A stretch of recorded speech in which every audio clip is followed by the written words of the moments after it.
Thank you, Anat. Actually, it would have been more fun to hear more of your talk, as because you are actually talking about the what a businessman has to look forward when he's in India. Now, I request all the panelists to come onto the stage so that you can take up the questions, please. And yes, now you can shoot your questions. I request the panelists, once you take the question, please repeat the question so that it'll be easy for us to get in, so everybody knows what the question is.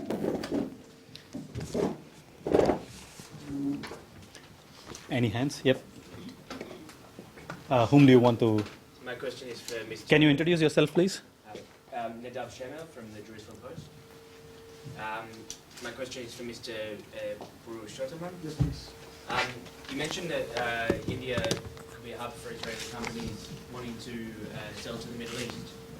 I was wondering if you could expand on that and how India could... See, right now, I don't think export is possible to Middle East for you. If you set up an industry there, a manufacturing center in India, and it's an Indian subsidiary, then that is easy for you to export. The entire, this is Malaysia, Indonesia, the entire Middle East, Gulf, Arab countries, is there for you. Right now, it may not be possible for you to do it directly. So that's one advantage. Once a free trade agreement is in place, you get better opportunities there, and it becomes a little easier for you. I hope I'm clear. Thank you.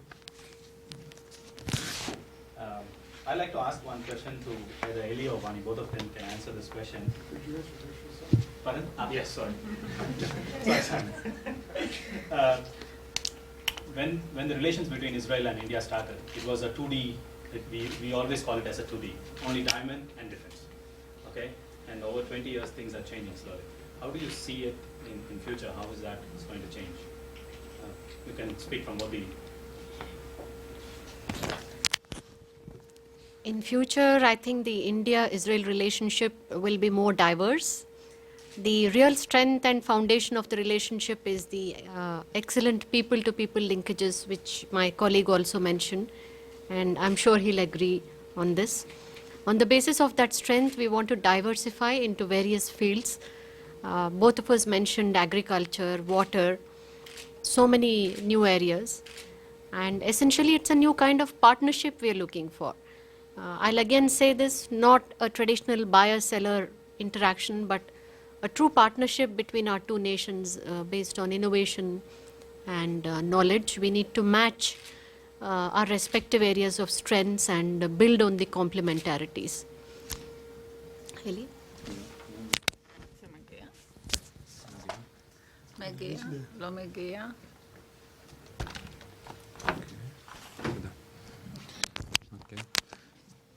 Yeah, one of the things that I think it's working? Yeah, it's working. Yeah. One of the things that I think we're looking to the future more is getting more Indian companies to Israel. I mean, now the flow is more from Israel towards India, and I think there are quite a number of companies in India, for example, in the infrastructure development field, which could work on projects in Israel. So far, we haven't had many of those, but I think definitely India has a very significant experience in this field. So we definitely, I think, in the future, will see more attempts from Indian companies to get into Israel, and the free trade agreement that hopefully will be signed soon will be a very good instrument to facilitate this this movement here.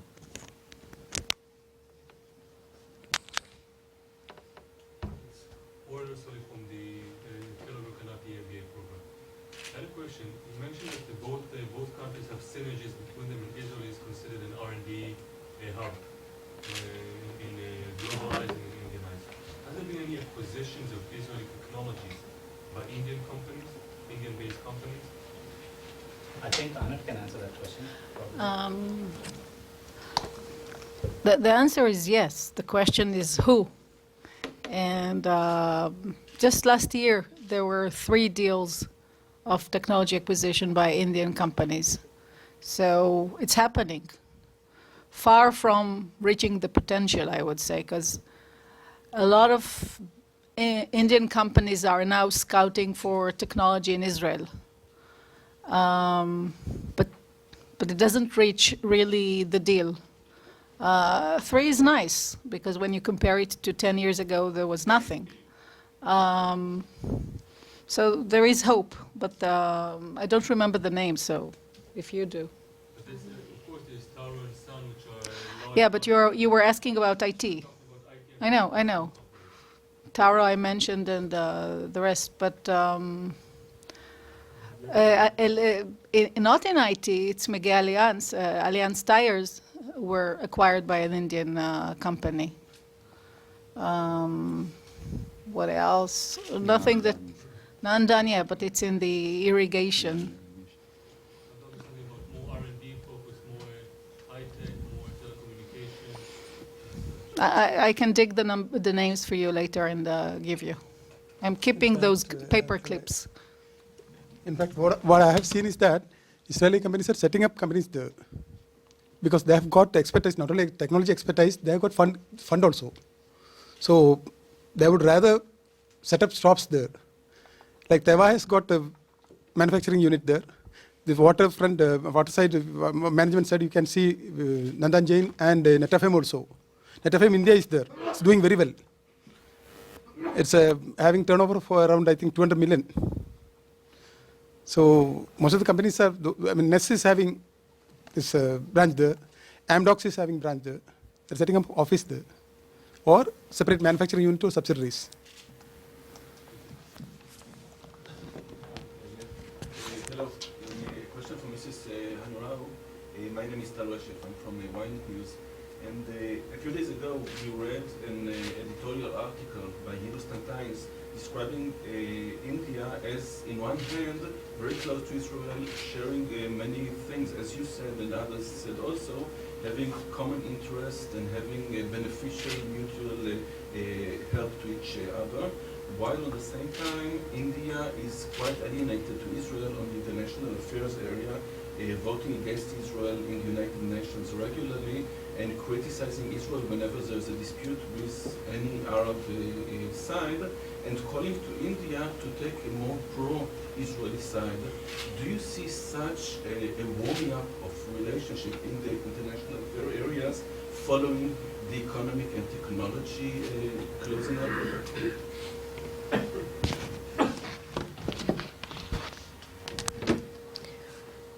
India and Israel have a very close and friendly relationship.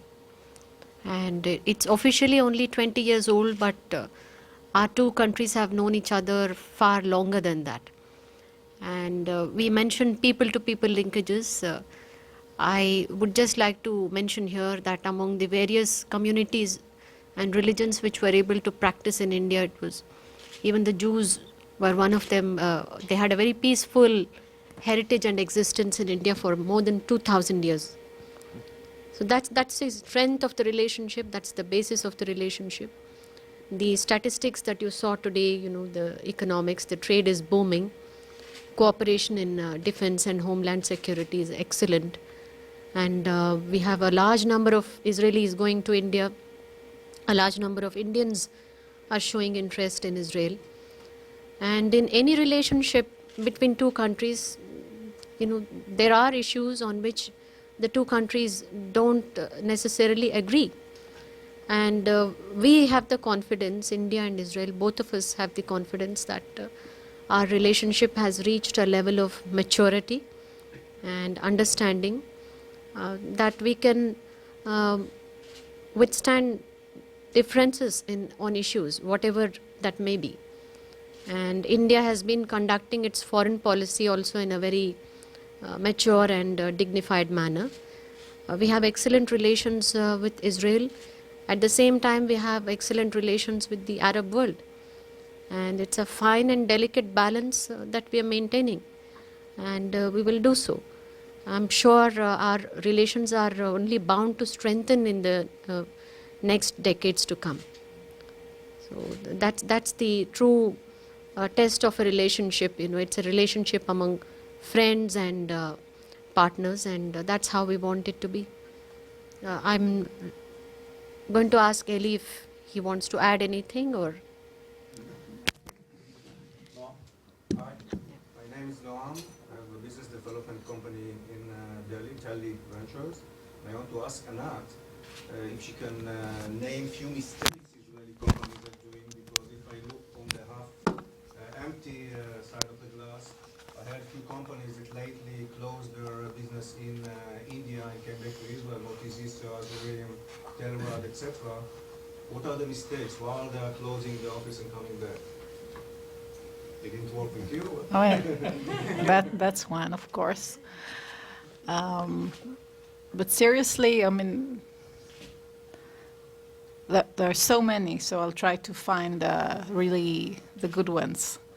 I think that the business model is one mistake. Businesses which are coming to India are studied in that they need to do business plans, so they think they'll sell one shoe for each Indian. So this business plan definitely doesn't work. Now, India is different economy, and the pricing model in India is different in a sense that India is more price sensitive. You cannot price, what is this? A box, the way you price it in Israel. In India, you will not get the same price. And many companies just don't accept it, and they try to sell it 10%, 20% less than the Israeli price. It doesn't work. My rule of thumb is that if you'd like to sell this box in India, you need to sell it by 30%, 30, 40% of the Israeli or US shelf price. Now, sometimes it's not possible, but you can try to do it possible by manufacturing in India, changing the specs to fit the Indian needs, and sell it in the right price. And in the pricing wise, I have many examples to give you of Israelis that were not willing to adjust to the Indian pricing and just couldn't sell, couldn't compete in the local market. So pricing is one thing. Then patience. Patience and budget, which goes together actually, because when you don't have enough budget and the process takes long and you need to get an approval. I mean, just now we are taking an Israeli company to open a plant in India.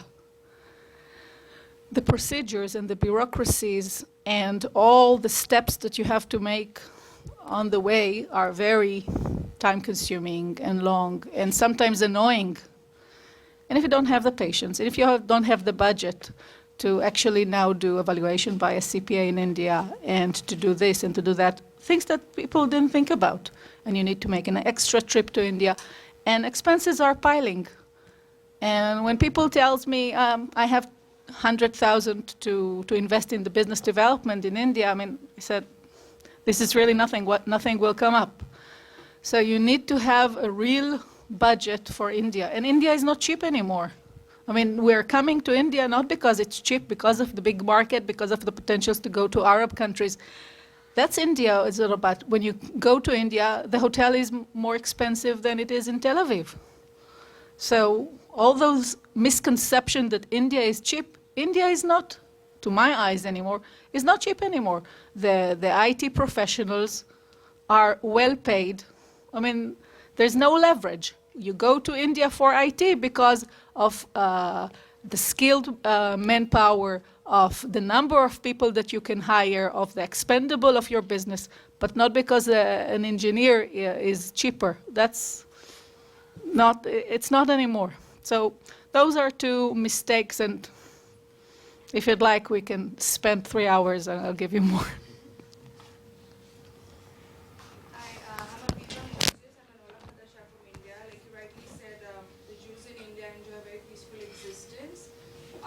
And you mentioned that we want to bring more Indian companies to Israel, where I believe one of the root causes of that not happening is the hostility of civilians towards the image of Israel. When I told my people in India that I was coming to Israel, they all said, "Oh, what, you're going to join the Mossad? It's so, politically unstable." Like that is the general perception India has over Israel, and there isn't much awareness about such a big democracy that exists here. Besides all the various fields of business that we've mentioned, I want to know what efforts are we taking in building a better image of Israel in India and making it seem more friendly to companies to come into Israel.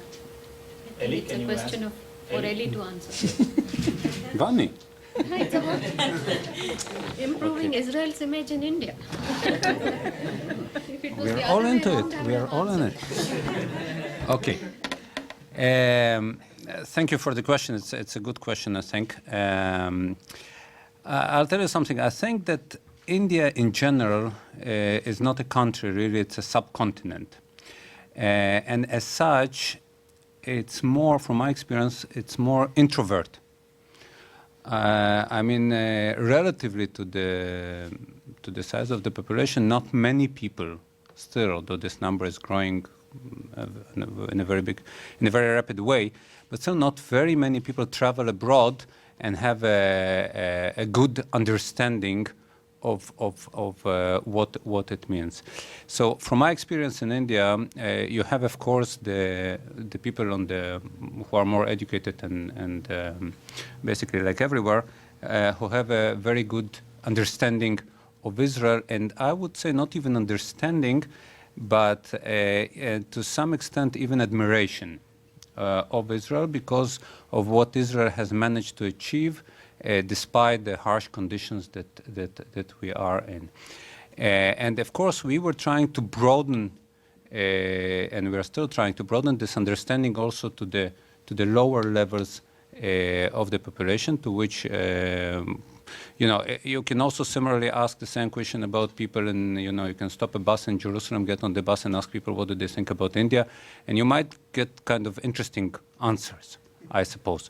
So it's not something that is, unique to India, but we do try to broaden our image. And I can tell you, I once traveled in Andhra Pradesh, and I was with some local official, and we stopped in the middle of some field, and he asked the farmers there what kind of equipment they are using, and they said we use Israeli equipment. So, and this is just in the middle of nowhere. So I think Israel has quite a good name in India. You can also see perhaps the reports on the visit of the Indian foreign minister 2 weeks ago in Israel, and you will see that it received a very warm response in the Indian media. So I think, I don't know, you probably got the correct image, but I'm not sure it's 100% representative of the population there. But of course, we still have to do a lot, but we are not in a bad situation there. There's time for just one last question. Can I say one word in answer to this lady? Yeah, sure. I think from my experience is exactly the opposite. If there is a potential for Israelis to do business without prejudices, etc., it's in India, less in Europe, and less maybe in the US, because you know what the situation in Europe for many Europeans against Israel, but it's far less in India. So I think the opposite is the right thing. Brent, you want to make a last? Sure. We have two last questions, sorry. So one of the main competitive advantages that India has, in at least the eyes of Americans, is that they have a highly educated workforce, and that their workforce does work for less money. But now the Indian middle class is gaining more power, the Indian economy is getting stronger, the rupee is getting stronger. Pretty soon that less expensive labor is becoming more expensive, and you guys are losing that competitive advantage you guys had. What is the India doing to hedge against that, against losing that advantage in the future?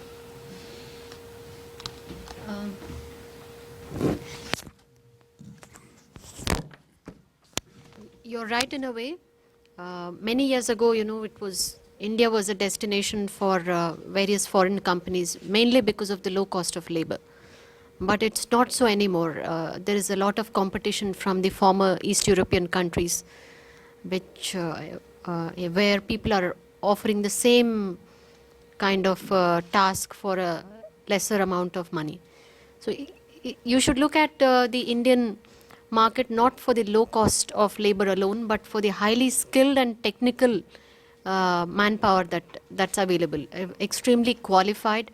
We have a very strong tradition of education in the sciences, engineering, math, very qualified people, and add to that very large manufacturing capabilities, the ability to have a large commercial scale production. Those are your advantages, not necessarily low cost of workforce alone. I think that doesn't hold good anymore. We offer various other advantages. There are more easier approvals for companies to set up plants in India. Many other incentives, sector-specific incentives are being offered. So you should look at that as an entire package and not for one particular factor. One last question. Again, related to the banking industry. Being a state-owned bank, how is the government, how is the state involved in setting up guidance and such in the operation of the bank? No, I didn't follow that exactly. Is the government involved in the operation of the banks? Gov- Approvals and If, for example, the areas where the state would like to emphasize on, would these emphasis be given through the bank's activity? No, once repeat. How is the government? How is the state involved? How is the state using its involvement in the bank in reaching its guidance? See, reaching its goals? government is giving the broad guidelines. Government is giving the broad guidelines as far as working of bank is concerned. In flow to certain sectors, there should not be any sector concentration. I mean, the normal guidelines which is given in every country, it is there. And as far as risk exposure also is concerned, there also certain guidelines are there. Actually, I didn't follow. I mean, what exactly is in your mind? I mean, as far as you are talking from the side of the entrepreneur. I'm talking, for example, from the side in China, for example, Chinese state-owned banks are being, or Chinese banks are being used by the government to reach its goals. Yeah, in India also there are guidelines. Government guidelines are there for the working of the bank. But probably you have this Chinese financial protocol in your mind. Okay, the financial protocol which is there right now between this country and China, the same model is not workable in India because Chinese government have more sway. I mean, more control over the banks on everything for that matter. India, just like this country, more democratic, and as I said, is highly litigant also.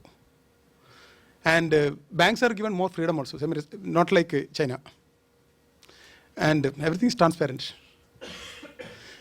However, guidelines are there, very clear guidelines are there, broad guidelines. That's given by the Finance Ministry and Reserve Bank of India. Just like here. Thank you very much.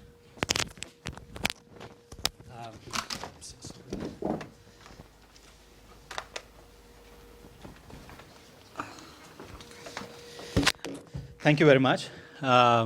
It was quite an interesting interaction. Now I would like to thank the panelists for taking out their time in their busy schedules, and we have left compliments from the Israel Asia Center as well as the SOFA MBA as a kind of token of respect for taking out your time. And I thank the audience to take their own time and come out and listen to what India is all about, and also the students of MBA programs, because these are going to be the future managers. Probably you should look for them, and you know where to look for the money and what kind of businesses you have to work on. So thank you very much, and please don't forget to switch on your mobiles now, okay? Thank you very much.